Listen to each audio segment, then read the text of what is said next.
ओम ओम। हमारे आज के जो प्रवक्ता हैं, आदरणीय आचार्य राजू वैज्ञानिक जी, जिनका प्रवचन मौलिक चिंतन के आधार पर बहुत ही हृदयग्राही होता है और ईश्वर की उनके ऊपर कृपा है कि वो अपने विषय को बड़ी अच्छी प्रकार से हमारे आत्मसात करा देते हैं। तो हमारे जितने भी श्रोतागण हैं, आदरणीय हमारे प्रधान जी, हमारे संरक्षक जी और हमारे बाहर से विदेशों से जुड़ रहे समस्त जो महानुभाव हैं, इस ज्ञान गंगा में अपनी आत्मा की खुराक के लिए सदा तत्पर रहते हैं और बड़े प्यार से इस समय का इंतजार करते हैं और सब बड़े प्यार से जुड़ जाते हैं। तो आदरणीय आचार्य जी से हम प्रार्थना करेंगे कि आप बड़े प्यार से हमको अपने प्रवचन से लाभान्वित कराएंगे। गीता में मन को नियंत्रण करने के साधन, क्योंकि मन ही मनुष्य का जो है मित्र भी है और शत्रु भी है। तो आइए हम मन के ऊपर किससे इसको नियंत्रण किया जा सकता है, इसके लिए पूज्य आचार्य राजू वैज्ञानिक जी का प्रवचन सुनेंगे। आदरणीय आचार्य जी। ओ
नीचे करो। अब ठीक है? ठीक है।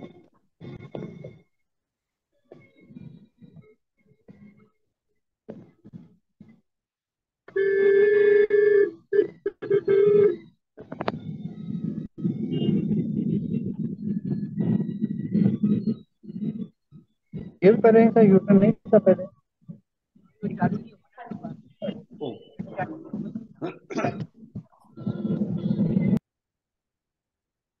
पंडित जी 7:45 तक बोलूं?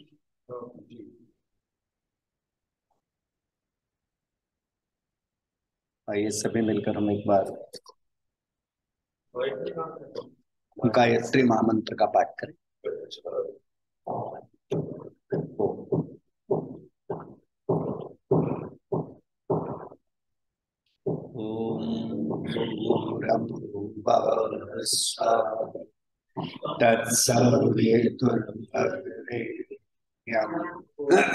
भर्गो देवस्य धीमहि धियो यो नः प्रचोदयात्।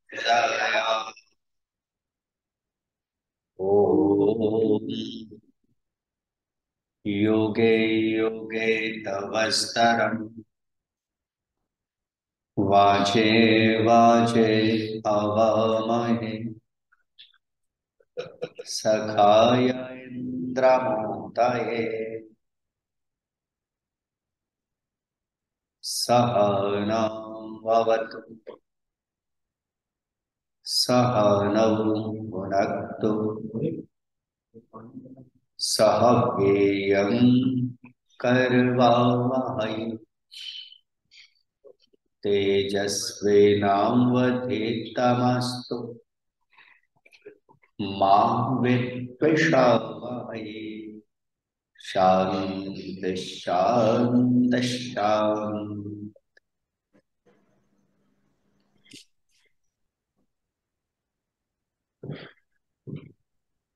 उपस्थित वंदनीय मातृशक्ति, आर्य समाज डिफेंस के माननीय प्रधान जी, मंत्री जी, समुपस्थित आदरणीय शास्त्री जी, सदन में उपस्थित और ऑनलाइन सुन रहे समस्त धर्माभिलाषी पुरुषों, अन्य प्यारे बच्चों, पवित्र आत्माओं, परमेश्वर की असीम कृपा है। आर्य समाज डिफेंस का साप्ताहिक कार्यक्रम चल रहा है और इस कार्यक्रम के उपलक्ष्य में सांझ के समृद्ध में बेला में मुझे कुछ कहने का सौभाग्य मिल रहा है। जैसा कि आज का मेरा नियत विषय है, जिस पर मुझे संक्षेप में थोड़ा सा चिंतन और विचार करना है, वह विषय अपने आप में अत्यंत महत्वपूर्ण और गंभीर विषय है। और वह विषय है श्रीमद् भगवद गीता में मन के नियंत्रण के उपाय अथवा उसका मार्ग। श्रीमद् भगवद गीता के भीतर 18 अध्याय पाए जाते हैं। छठे अध्याय के भीतर और 18वें अध्याय के भीतर, मूल रूप से इन दो अध्यायों के भीतर योगेश्वर महामानव श्री कृष्ण महाराज ने अर्जुन के माध्यम से हम सबके मन को नियंत्रित करने के कुछ व्यावहारिक उपाय बतलाए। छठा अध्याय आत्म संयम योग के नाम से पुकारा जाता है और 18वां और अंतिम अध्याय मोक्ष संन्यास योगो नाम अष्टादश अध्याय मोक्ष संन्यास के नाम से जाना और पुकारा जाता है। मैं दोनों का समावेश करता हुआ समय की निश्चित अवधि में अत्यंत संक्षेप में कुछ उपायों की चर्चा करूंगा। और एक बात और कहना चाहूं, मात्र एक 40-45 मिनट के प्रवचन में इस अत्यंत गहन, गंभीर और व्यावहारिक विषय पर सब कुछ कहना संभव नहीं है।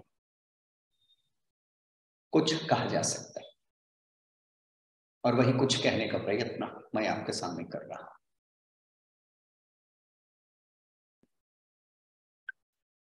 छठे अध्याय के भीतर अर्जुन भगवान श्री कृष्ण महाराज से एक प्रश्न कर रहा है। कृष्ण बार बार अर्जुन से एक बात कह रहे हैं कि तू अपने मन को एकाग्र कर, योगी भव अर्जुन।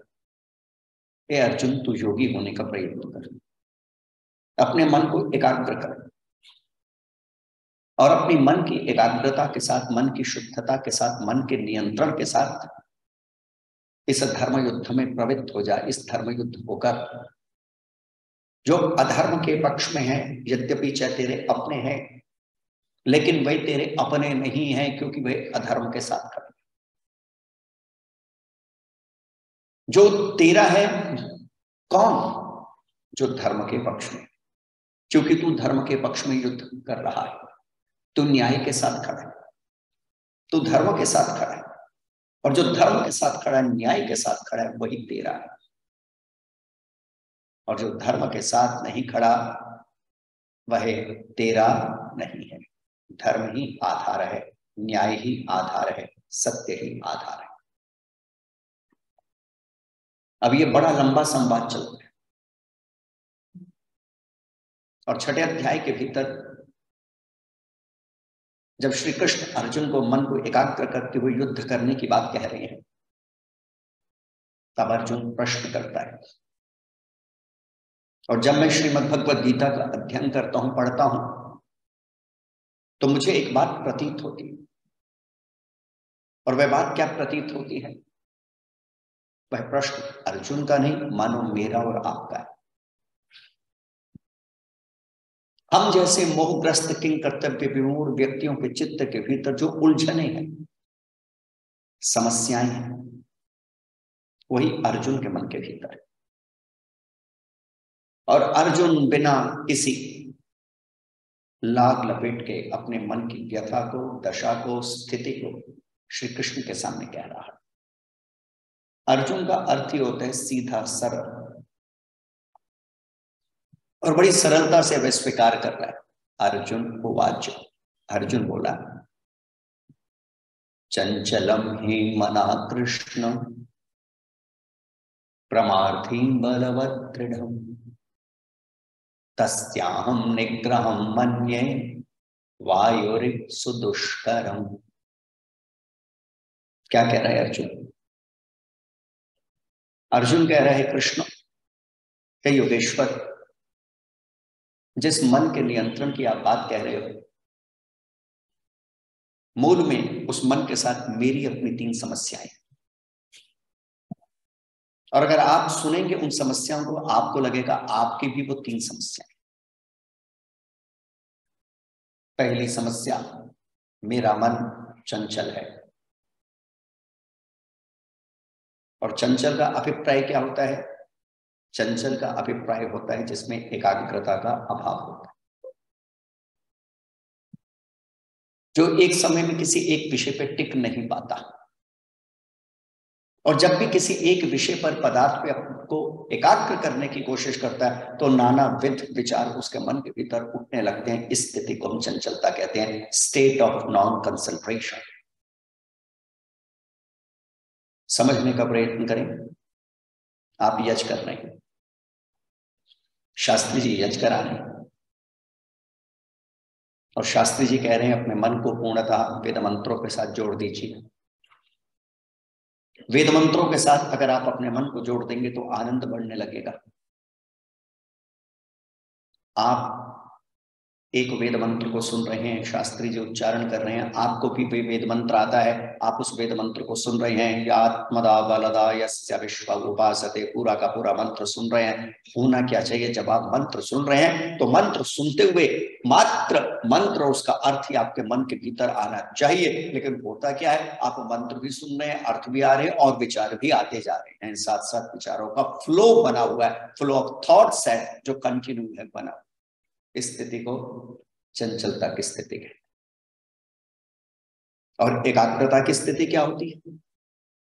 यही मंत्र आप सुन रहे हैं, यज कर रहे हैं, यही मंत्र सुने जा रहे हैं, यात्मदा बलदा यस्य विश्व उपासते, और सीधा सा अर्थ आपके मन के भीतर चल रहा है, तो दूसरा कोई विचार नहीं आ रहा। इस स्थिति को एकाग्रता की स्थिति के नाम से पुकारा जाता है, स्टेट ऑफ प्योर कंसंट्रेशन। जब विचार इधर उधर नहीं जा रहा, जैसे श्री कृष्ण स्वयं श्रीमद् भगवत गीता के भीतर एक बड़ी सुंदर उपमा देते हैं, और वह क्या कहते हैं समझिएगा। जैसे वायु रहित स्थान पर दिए की लो अकंप हो जाती है, ना दाएं जाती है ना बाएं जाती है, अपितु अकंप सीधी हो जाती है। ऐसे ही मन के भीतर भी जब एकाग्रता की स्थिति घटती है तो विचारों की लो ना दाएं जाती है ना बाएं जाती है, मन जिस विषय पर एकाग्र होता है उसी पे एकाग्र हो जाता है। कितने सुंदर उपमा है। और इस एकाग्रता के कारण ही सभी के सभी कार्य सिद्ध होते हैं। किंतु हमारी स्थिति क्या है? एकाग्रता की स्थिति बहुत कम बन पाती है। मुझे एक छोटी सी घटना याद आ रही है, मैंने पहले भी निवेदन कर दिया, अब भी कर दूं। संक्षेप में मैं सिद्ध उपायों का वर्णन आपके सामने कर पाऊंगा, विस्तार पूर्वक चर्चा नहीं हो पाएगी, समय सीमित है। फिर कभी अवसर लगेगा तो इसी के पार्ट 2 के अंतर्गत हम इस पर आगे विचार करेंगे। हुआ कुछ ऐसा, एक समाज का उत्सव चलता था, अंतिम दिन आया उत्सव का, रविवार का दिन, यज्ञ समाप्त हुआ, यज्ञ शेष बटा, और बड़े मजे की बात, जो भी व्यक्ति यज्ञ शेष को खाए वो थू करने खाए, और थू थू। बड़ी हैरानी की बात, मंत्री भी हैरान हुए, थोड़े प्रधान जी भी हैरान हुए, आखिर ऐसा क्या हो गया? हलवा ही तो है, सभी बड़े शौक से खाते हैं, और ये व्यक्ति जो भी खा रहा है थू थू करता जा रहा है। हलवाई भी देख के हैरान हुआ, ये क्या हो गया? बड़ी विचित्र सी समस्या। प्रधान और मंत्री ने कहा जरा हम भी चख के देखते हैं क्या समस्या आ गई, प्रॉब्लम क्या है। जैसे ही प्रधान और मंत्री ने चखा, उन्होंने भी थू कर दिया। दोनों के दोनों गुस्से में हलवाई के पास गए, क्या बना दिया तूने, कि क्या कर दिया तूने। उसने कहा क्या हो गया जी, कि जो भी खा रहे थू थू करते यार, हमने भी खाया थू ही किया, क्या बना दिया तूने, चख के देख क्या है। उसने चखा, उसने भी थू। माफी मांगता है, क्षमा प्रार्थी हूं, गलती हो गई। कारण क्या था, चीनी की जगह नमक पड़ गया था। और नमक भी अगर संतुलित मात्रा में होता तो आदमी उपमा समझ के खा जाता। लेकिन नमक भी असंतुलित मात्रा में था। अब जो भी खाए तू ही करे, नमक की मात्रा भी बहुत ज्यादा हो गई थी, जो भी खाए तू ही करे। मंत्री प्रधान ने पूछा ये कैसे हो गया भाई, पैसे भी तुझे पूरे देते हैं, मटेरियल यानी बनाने का सामान भी तुझे पूरा दिया है। उसने कहा बात है ऐसे ही, हलवे के लिए मैं चीनी पीस के रख रहा था, साथ में दोपहर के लिए पूड़ी भी तैयार करनी थी, उसके लिए नमक रखा हुआ था। इतने में मोबाइल पे मेरा फोन आ गया और मैं मोबाइल पे बात करते करते बस कटोरी इधर से उधर हो गई, चीनी की जगह नमक पड़ गया और परिणाम आपने देखा। तो मैं आपके सामने क्या निवेदन कर रहा हूं, थोड़ा सा मन चंचल हुआ नहीं, एकाग्रता हटी नहीं, दुष्परिणाम आते, भयंकर परिणाम आते। सोच लीजिए बिना एकाग्रता के एक हलवा भी ठीक ढंग से नहीं बन सकता, तो बिना एकाग्रता के जीवन का निर्माण भला कैसे हो सकता है। इसलिए एकाग्रता बड़ी महत्वपूर्ण घटक है आपके जीवन के निर्माण में। लेकिन अर्जुन कहता है, हम कहते हैं एकाग्रता होती ही नहीं, सधती ही नहीं, सधने से पहले ही टूट जाती है। यद्यपि कभी कभार सत्व गुण के उद्रेक के कारण मन एकाग्र हो जाता है, लेकिन फिर रजोगुण अपना प्रभाव दिखाता है और रजोगुण के प्रभाव के कारण मन पुनः चंचल हो जाता है। मूल में समझ लीजिएगा, मन सत्व गुण से ज्यादा युक्त है, मन मूल में चंचल नहीं। पतंजलि कहते हैं स्वभाव जो मन का है वो चंचल नहीं, लेकिन जन्म जन्मांतर की अविद्या और रजोगुण के कारण अथवा अपने ही कुसंस्कारों के कारण हम अपने मन को चंचल बना लेते हैं, रजोगुण उसमें सक्रिय हो जाता है, इसलिए मन भी क्या हो जाता है, चंचल, एकाग्रता से दूर, एकाग्रता का अभाव उसके भीतर हो जाता है। तो अर्जुन पहली बात कहता है, कृष्णा मेरी समस्या है, मेरा मन चंचल है। अब दूसरी समस्या कहता है इसी श्लोक में, और वो क्या कहता है, प्रमार्थिक बलवदृढ़, अच्छे विचारों को दबा देने वाले। ये बड़ी दूसरी समस्या है ना। अच्छे विचारों को क्या करता है, ये दबा देता है। एक अर्थ में कहना चाहें अच्छे विचारों का शत्रु है, अच्छे विचारों का दुश्मन है। जरा विचार करके देखिएगा, एक छोटा सा उदाहरण समझिए। आप ही के समाज की मैं बात कर लेता हूं। पंडित जी किसी घर पे गए दान लेने के लिए, आर्य समाज का उत्सव है, भव्य आर्य समाज है, आर्य समाज का नाम है, कृपया दान दीजिए, आपसे बड़ी उम्मीदें हैं। 11,000 रुपये तो आप दीजिए कम से कम। तो इतने में वो सज्जन कहते हैं ठीक है मैं दे देता हूं। जाता हूं, इतने में पंडित जी का एक फोन आ जाता है। वो सज्जन अपने घर में गए राशि लेने के लिए, पैसा लेने के लिए, इतने में फोन आ गया।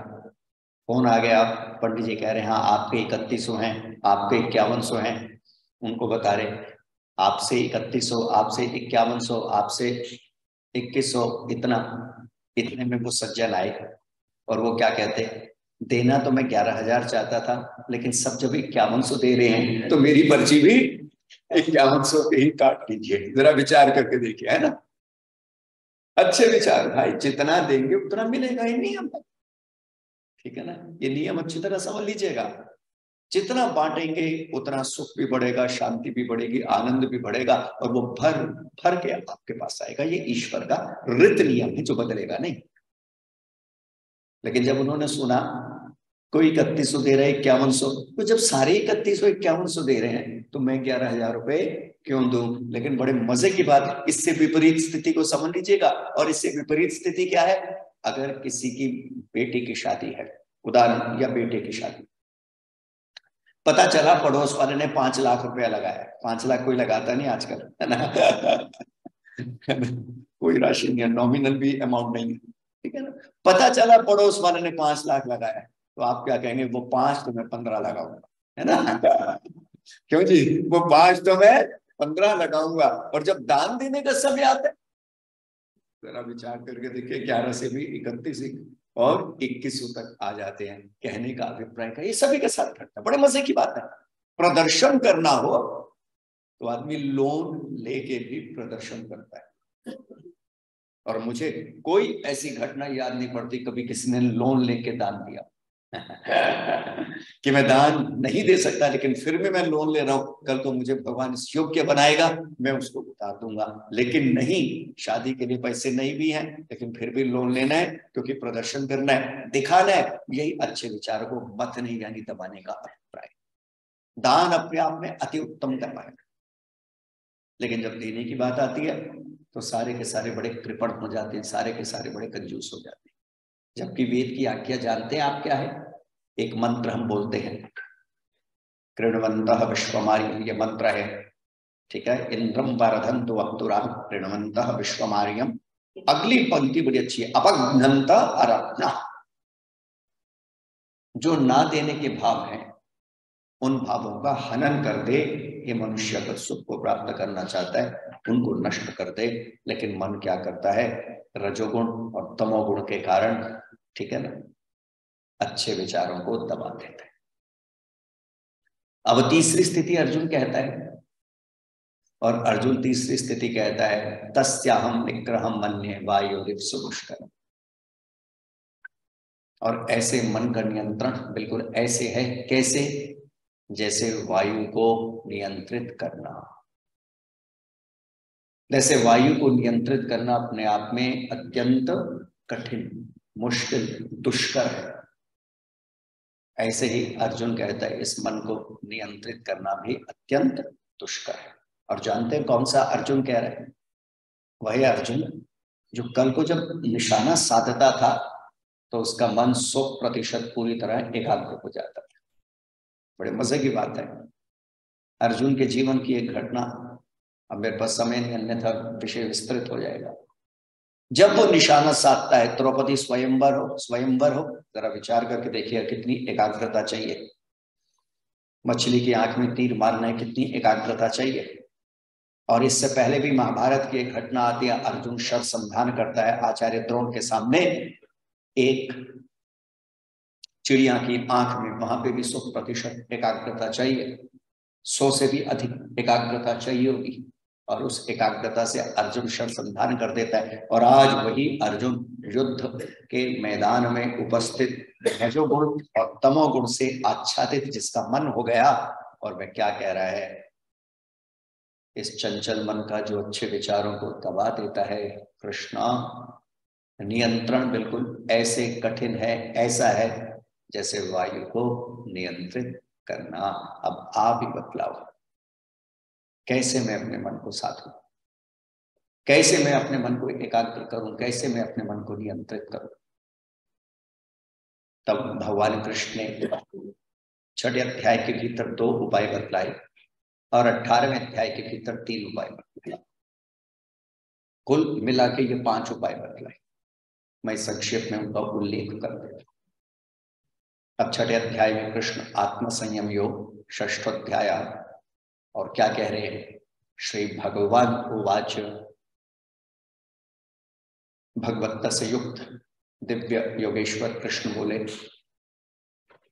असंशयम महाबाहो दुर्निग्रहाचरति स्थिरम् अभ्यासेन तु कौन्तेय वैराग्येण च गृह्यते। क्या कह रहे हैं यहाँ पे? इस बात को भी समझेगा, एक एक शब्द अपने आप में बड़ा महत्वपूर्ण है। पहले क्या कह रहे हैं? असंशयम महाबाहो दुर्निग्रहाचरति स्थिरम्। इसमें कोई दो राय नहीं, देयर इज नो डाउट, असंशय, संशय रहित स्थिति है। जो तू कह रहा है हे महाबाहो वो बिल्कुल ठीक है। अर्जुन के लिए यहाँ पे संबोधन है महाबाहो, महाबली सामान्य भी नहीं। ये भी कृष्ण भगवान की मनोविज्ञानिता को सूचित करता है। अगर पहले उसको ऐसा संबोधन दे, सामान्य संबोधन, तो सामान्य संबोधन बहुत काम करने वाला नहीं। समझिएगा ये बिल्कुल कैसे है, जैसे आप डॉक्टर के पास जाते हैं, मान लीजिए कोई व्यक्ति बीमार हुआ, डॉक्टर के पास गया, डॉक्टर ने देखा उसका रोग भयंकर है, फैटल डिजीज है। क्या करता है? दवाई लिखता है, दवाई बताता है, लेकिन दवाई के साथ पहले कह देता है डरने की बात नहीं, ठीक हो जाओगे। क्यों जी, है ना, डरने की बात नहीं, घबराना नहीं, ठीक हो जाओगे, कोई बात नहीं। बीमारी भयंकर है, इसमें कोई शक नहीं है, लेकिन जानलेवा नहीं है, तुम ठीक हो जाओगे, दवाई खा लेना, ठीक हो जाओगे। पहले क्या कर रहा है वो डॉक्टर? मनोवैज्ञानिक स्तर पर, लेवल पर, साइकोलॉजिकल लेवल पर, मेंटली लेवल पर आपको ठीक करना है। डोज बाद में आएगी, दवाई बाद में आएगी, लेकिन आपका मन पहले तैयार। वही कृष्ण कह रहे हैं असंशय महाबाहो, हे महाबाहो, सामान्य व्यक्ति नहीं है तू, महाबली है। सामान्य व्यक्ति नहीं है अर्जुन, तू क्या है? तो महाबली। और जो तू कह रहा है महाबली अर्जुन, इसमें कोई दो राय नहीं, ये मन चंचल भी है रजोगुण के कारण, ये मन अच्छे विचारों को दबा भी देने वाला है रजोगुण के कारण, और इसका नियंत्रण अपने आप में, जैसे वायु को नियंत्रित करना कठिन है, इस मन को वैसे नियंत्रित करना कठिन है। किंतु असाध्य जरूर है रोग, लेकिन दुस्साध्य रोग है, लेकिन असाध्य, it is not incurable. Remember, ध्यान रख, मुश्किल जरूर है, लेकिन इनक्योरेबल नहीं है, हो सकता है इसका भी इलाज। और इस श्लोक के भीतर भगवान कृष्ण ने दो उपाय बतला दिए। कौन कौन से दो उपाय बतलाए? अभ्यास, वैराग्य। संगति लगाएं, क्या उपाय होंगे? वैराग्य और अभ्यास। ये दो उपाय भगवान कृष्ण कहे हैं। वैराग्य हो जाता है, और वैराग्य का जब बारंबार अभ्यास किया जाता है तो यह मन एकाग्र होता है, नियंत्रित होता है। पहले ये दो उपाय, ठीक है। अब जैसे मैंने पहले का 18वें अध्याय में भी भगवान कृष्ण 3 उपायों की बात कह रहे हैं, और वो 3 उपाय कौन से कहते हैं कृष्ण वहां पर? यज्ञ दान तपः कर्म न त्याज्यम कार्यमेव तत्, यज्ञो दानम तपश्चैव पावनानि मनीषिणाम्। और क्या कह रहे हैं कृष्ण? यज्ञ, दान और तप को कभी भी किसी भी परिस्थिति में ना छोड़ें।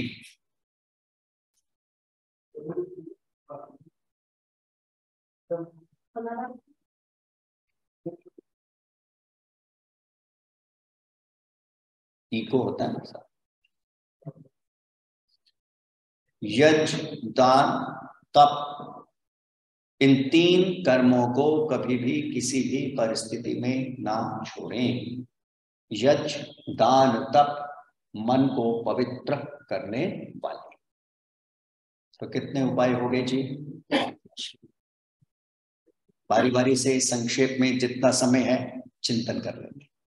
मैंने फिर कहा प्रवचन के प्रारंभ में, मात्र विचार कर सकते हैं, स्पर्श कर सकते हैं, लेकिन पूरा का पूरा चिंतन संभव नहीं। सबसे पहला उपाय है वैराग्य।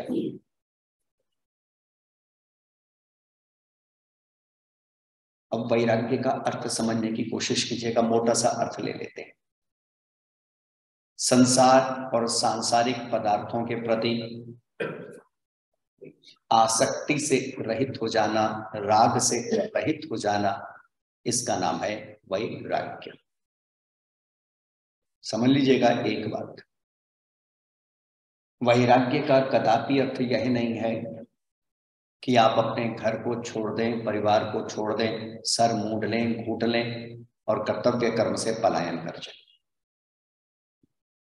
वैराग्य का क्या अर्थ है?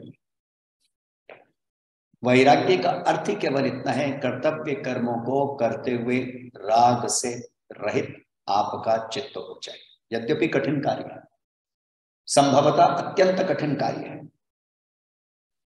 सभी सांसारिक कर्मों को करते हुए राग ना हो, तृष्णा ना हो, तृष्णा का क्षय हो जाए, आसक्ति का नाश हो जाए, ऐसी आसक्ति शून्य, राग शून्य, तृष्णा शून्य स्थिति का नाम वैराग्य है। यूं ही नहीं सकता। भाई साहब मोबाइल पे नहीं, मेरी बात सुनो, मोबाइल बाहर।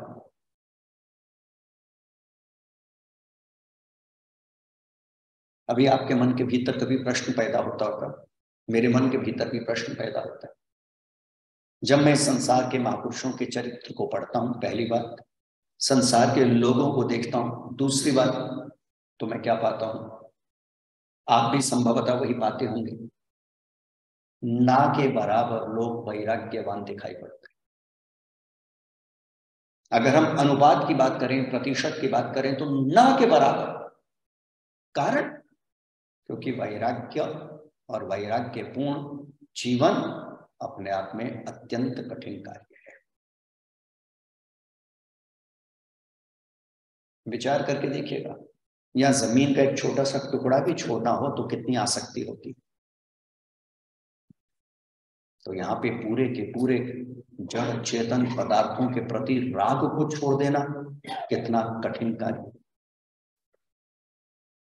इसलिए मन का नियंत्रण अपने आप में बड़ा कठिन हो जाता है, क्योंकि कोई विरला ही वैराग्य की साधना कर पाता है।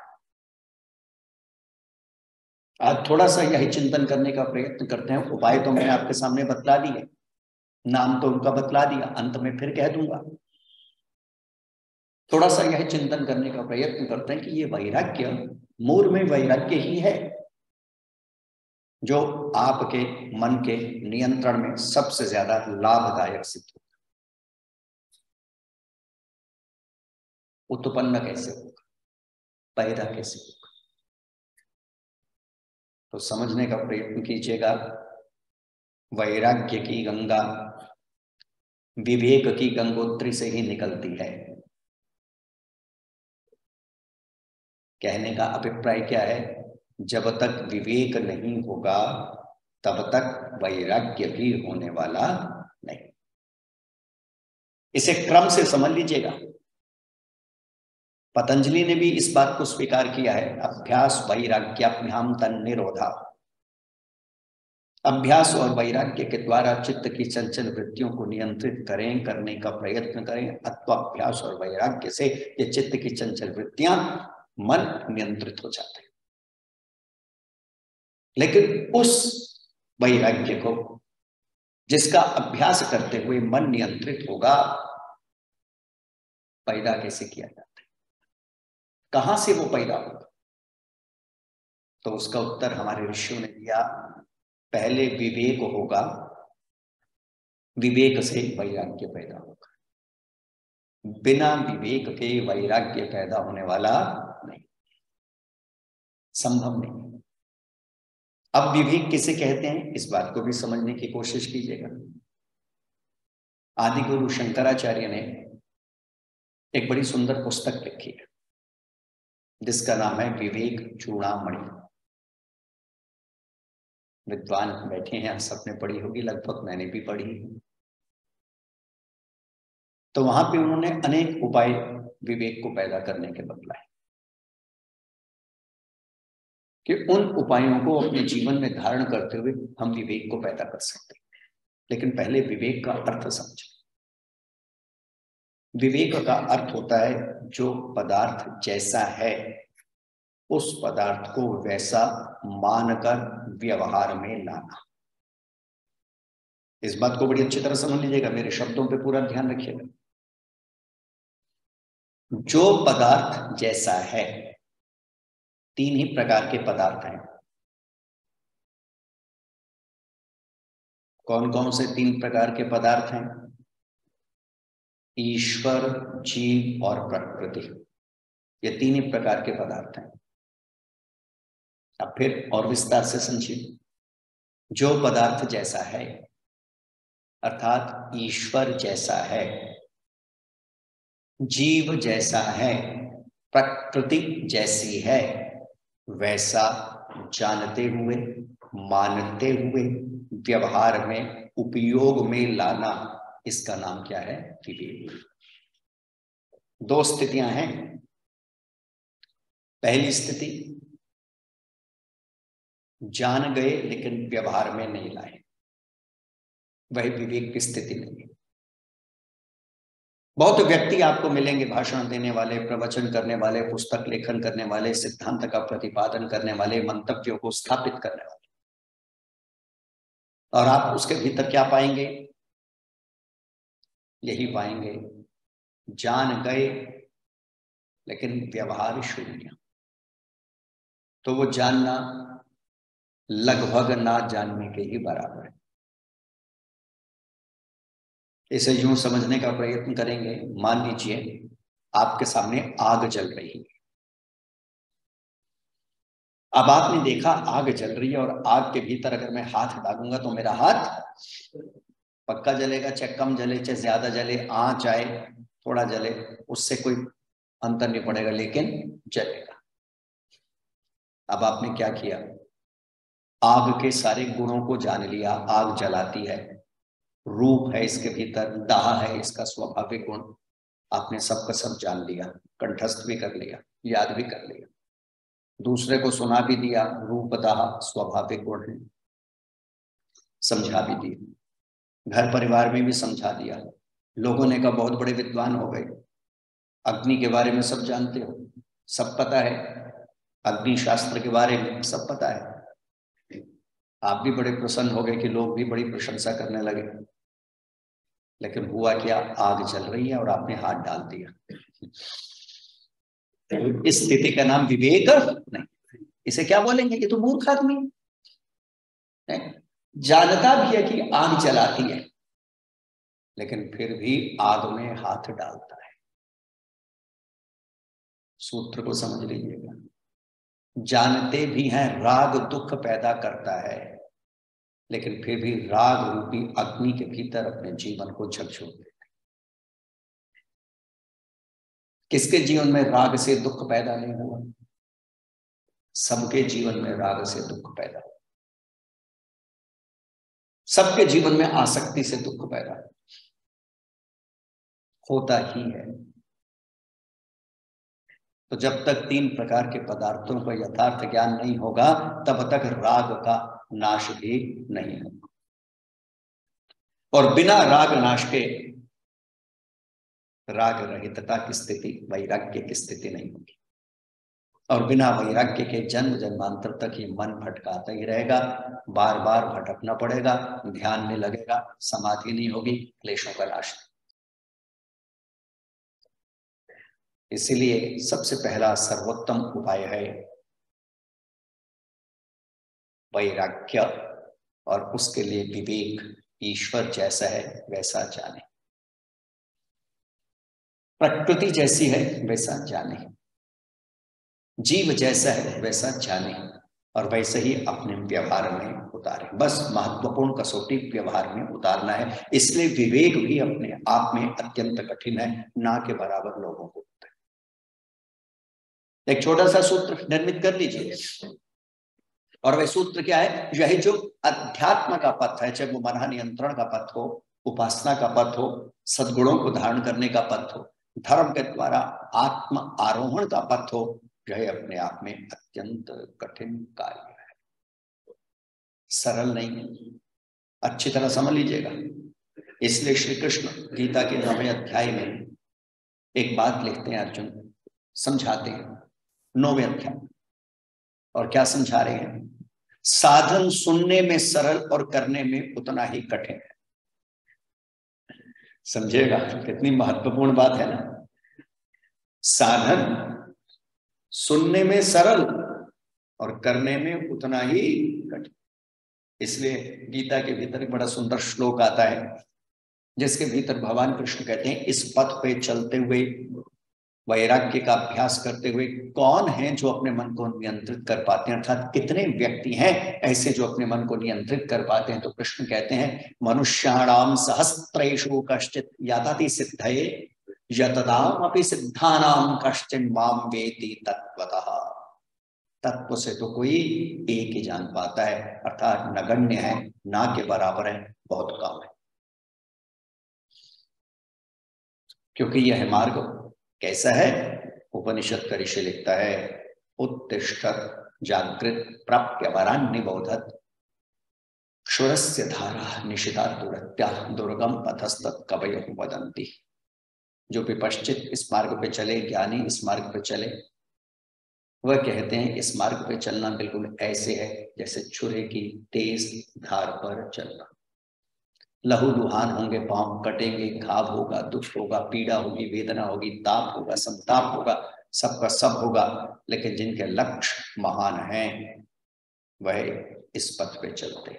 सामान्य व्यक्ति चल ही नहीं पाता। महात्मा आनंद स्वामी जी के जीवन की एक घटना छोटी सी याद आती है, हंसते।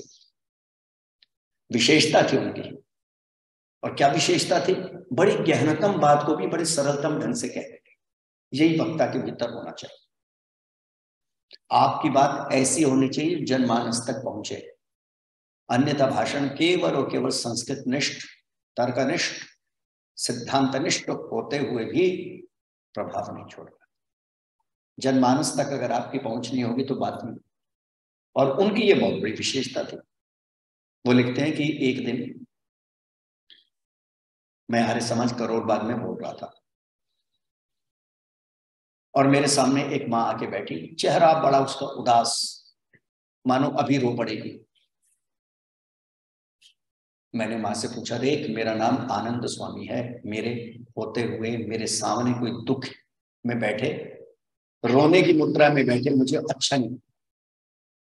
ये बता तू रो क्यों रही, तेरा चेहरा उदास क्यों, इतना गम क्यों? और वो क्या कहती है, पिताजी, स्वामी जी को लोग पिताजी के नाम से पुकारते थे। पिताजी, बात ये ऐसी, घर पे कोई नहीं सुनता, पहले तो पति ही नहीं सुनता था, अब तो बेटा भी नहीं सुनता, बहू भी नहीं सुनता, अपनों में ही पराई हो गई, कोई वैल्यू नहीं देता, मेरी बात की कोई वैल्यू नहीं करता, बड़ी परेशान, दुख ही दुख, इसलिए चेहरा भी ऐसा। स्वामी जी ने कहा, अच्छा एक रास्ता बतलाता, छोड़ इनको, चल मेरे साथ। भाई दुख का कारण है ये तेरे, छोड़ दे इनको, चल मेरे साथ, फिर कोई तुझे सताएगा नहीं, कोई तुझे परेशान नहीं करेगा। तो जानते हो वो माँ क्या कहती है, स्वामी जी कैसे भी हों हैं तो अपने, मारते भी हैं, वैल्यू भी नहीं देते, सुनते भी नहीं है, लेकिन है तो अपने, छोड़ नहीं सकते, छोड़ नहीं सकते। फिर स्वामी जी हंसते हुए कहते हैं, बस फिर चुतिया खांदी रहे। फिर चुतिया खांदी रहे और की। फिर तो बस पूरी जिंदगी चुतिया ही खाई, और क्या बनेगा। हंसते हुए उन्होंने बात कह दी। लेकिन राग कितना गहरा होता है, इसलिए वैराग्य उतना ही कठिन हो जाता है। लेकिन प्रारंभ तो कहीं ना कहीं से करना पड़ेगा। तो फिर आज ही से क्यों ना किया जाए, धीरे धीरे संसार के पदार्थों के प्रति, चाहे वो जड़ पदार्थ हो या चेतन पदार्थ हो, अपने राग को, आसक्ति को, ममत्व को कम करने का प्रयत्न करें। विवेक उसमें सहायक होगा। और गोस्वामी संतोषी दास ने तो बड़ी सुंदर बात लिखी मानस में, बिन सत्संग विवेक न, और बिना सत्संग के विवेक भी नहीं होता। ये भी बड़े मजे की बात है। सारी की सारी चीजें क्या है, कोरिलेटेड, आपस में जुड़ी। जब तक आप सत्संग में नहीं जाएंगे विवेक नहीं होगा, जब तक विवेक नहीं होगा तो वैराग्य भी नहीं। वैराग्य नहीं होगा तो अभ्यास किस चीज का करेंगे? राग का अभ्यास तो कर ही रहे हैं। राग का अभ्यास, आसक्ति का अभ्यास तो कर ही रहे हैं, और उसका परिणाम क्या हो रहा है? दुख। इसके अतिरिक्त तो कुछ नहीं हो रहा। तो राग का आप अभ्यास नहीं कर, क्या करना है? राग के अभ्यास को विवेक, वैराग्य और सत्संग के द्वारा तोड़ने की कोशिश। यूं समझने का प्रयत्न कीजिए। एक छोटी सी बात कहते तो फिर समय को लगभग समाप्ति की ओर है, बस वो बात कह के समाप्त करते। मान लीजिए एक चट्टान है और बड़ी मजबूत चट्टान है। चट्टान होती है अक्सर मजबूत है, बहुत मजबूत चट्टान है, और जब भी आप उस चट्टान से टकराते हैं तो आपके घुटने भी छिल जाते हैं, गिर भी जाते हैं, चोट भी लगती है। नेचुरल है ये तो। चट्टान से टकराएंगे, कुछ ना कुछ तो हो गई। अब आपने सोचा उस चट्टान को मुझे तोड़ना है, उसे हटाना ही हटाना है, तोड़ना ही तोड़ना है। डायनामाइट लगाना पड़ेगा तो वो टूटेगी, हथौड़े बजाने पड़ेंगे तो वो टूटेगी, लगातार प्रहार करना पड़ेगा तो वो टूटेगी, यूं ही नहीं टूटेगी। तो अब इस बात को सीधी सी तरह से समझ लीजिए, राग से बढ़कर मजबूत चट्टान दूसरी कोई नहीं। दूसरी चट्टानें तो फिर भी एक दो बार डायनामाइट लगाइए तो उड़ जाती हैं। आपने देखा ना, जब क्रैशर होते हैं डायनामाइट लगा के और चट्टानों को उड़ा देते हैं। लेकिन ये राग रूपी जो चट्टान है, इसे तोड़ने के लिए जन्म जन्मांतर तक आपको सत्संग, विवेक और वैराग्य के डायनामाइट लगाने पड़ेंगे। और जब जन्म जन्मांतर तक सत्संग, विवेक और वैराग्य के डायनामाइट लगाएंगे और ईश्वर की कृपा हुई, लगातार लगते रहे, श्रद्धा पूर्वक लगते रहे, लंबे समय तक लगते रहे, उसका परिणाम क्या होगा? ये राग शून्य आपका जीवन हो जाएगा। आपके जीवन के भीतर भी वैराग्य पैदा हो जाएगा। लेकिन अत्यंत कठिन यात्रा है। लेकिन फिर मैं कह दूं कृष्ण भगवान के शब्दों में, रोग दुस्साध्य तो है, असाध्य नहीं है, इनक्योरेबल नहीं है। इन 7 उपायों को अपनाएं। बस जो बाद में भी है उनके लिए भी कह देता हूं। संक्षेप में मैंने कहा प्रवचन के प्रारंभ में ही, मैं उन उपायों का नाम ले दूंगा, फिर कभी अवसर होगा व्याख्या कर दूंगा। नाम सत्संग, विवेक, वैराग्य, यज्ञ, दान, तप और इन सब का नियमित रूप से अभ्यास। ठीक है ना जी? पुनः एक बार समीकरण, सत्संग, विवेक, वैराग्य, यज्ञ, दान, तप और इनका लंबे समय तक श्रद्धा पूर्वक अभ्यास। परिणाम क्या होगा? राग मुक्त चित्त होगा, एकाग्र होगा, नियंत्रित होगा, और आप ईश्वर से संबंध जोड़ते हुए ईश्वर के गुणों का अनुभव करेंगे, जो हम सबके जीवन का उद्देश्य है, लक्ष्य है। आज इतना ही। आपने मेरी बातों को बड़ी शांति से सुना है, इसके लिए मैं आपका धन्यवाद करता हूँ।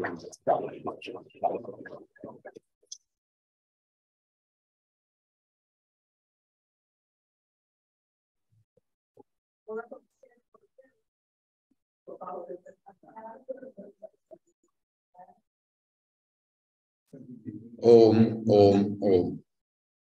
आदरणीय आचार्य जी ने गीता के अनुसार हम मन को कैसे नियंत्रण करें, इसके ऊपर बहुत ही अच्छे विचार दिए, अपने मौलिक विचार दिए।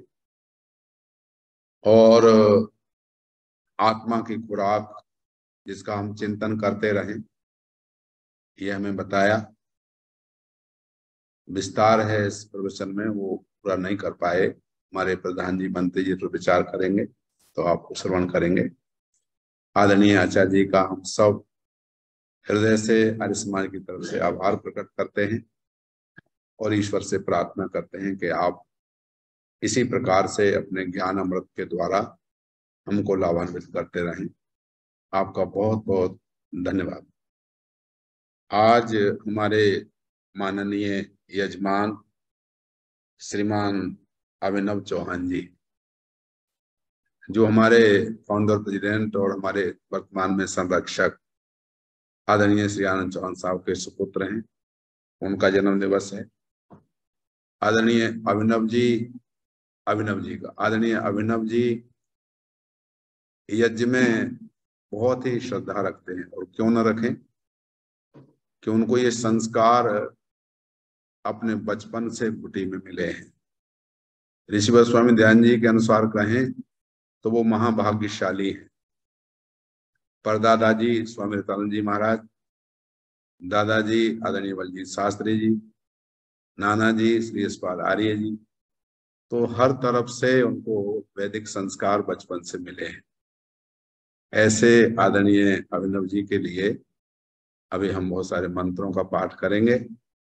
आज का प्रसाद भी उनकी तरफ से है और उन्होंने आर्य समाज के लिए दान भी दिया है।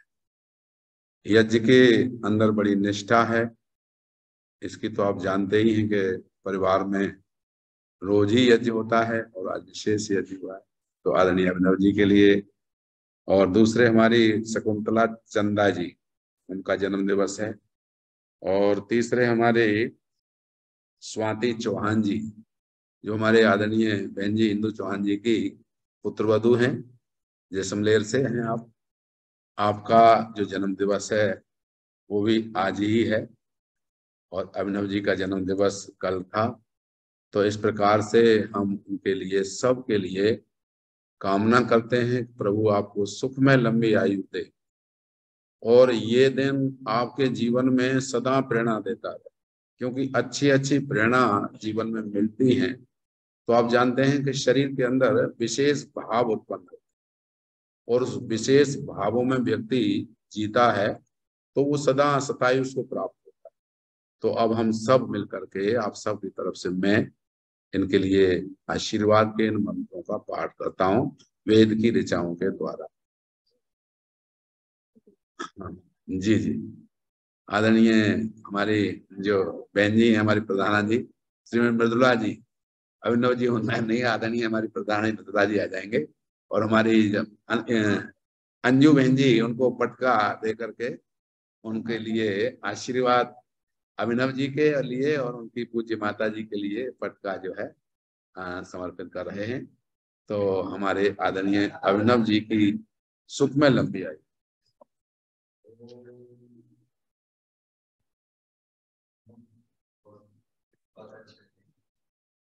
ओम उदिष्ट ब्रह्मणस्पते देवान यज्ञेन बोधय आयु प्राणं प्रजां पशुं कीर्तिं यजमानं च वर्धय। ओम पावकान सरस्वती वाजेभिर्वाजिनीवती यज्ञं वष्टो धिया वसो। ओम भद्रं कर्णेभिः शृणुयाम देवाः भद्रं पश्येमाक्षभियत्राः स्त्रैरङ्गैस्तुष्टुवाग्वं सस्तनूभिर्व्यसेमहि देवहितं यदायुः। ओम तच्चक्षुर्देवहितं पुरस्तात् शुक्रं चरत पश्येम शरदा शतं जीवेम शरदा शतं शृणुयाम शरदा शतं प्रप्लवाम शरदा शतमदीनास्याम शरदा शतं भूयस्य शरदा शतात्। ओम स्वस्ति, ओम स्वस्ति, ओम स्वस्ति। वेद की पावन ऋचाओं के माध्यम से आपके लिए प्रार्थना की गई है। ईश्वर शतायु पर्यंत आपके शरीर में कर्म करने की शक्ति हो, आपके मन में मनन करने की शक्ति हो, आपकी इंद्रियों में बल हो और आपकी लंबी आयु हो और आपका उत्तम स्वास्थ्य हो। ऐसे हमारे सबकी आपके लिए बहुत बहुत साधुवाद, धन्यवाद, आशीर्वाद, शांति पाठ। ओम द्यौ शांतिरंतरिक्षं शांति पृथ्वी शांतिरापा शांतिरोषधयाः शांति वनस्पतया शांतिर्विश्वे देवाः शांति ब्रह्म शांति सर्वं शांति शांतिरेव शांति सामा शांतिरेधि। ओम शांति शांति शांति। जो बोले सो अब है। पूर्वर ब्रजानंद की, महर्षि दयानंद की, भारत माता की, गौ माता की, वैदिक ध्वनि। ओम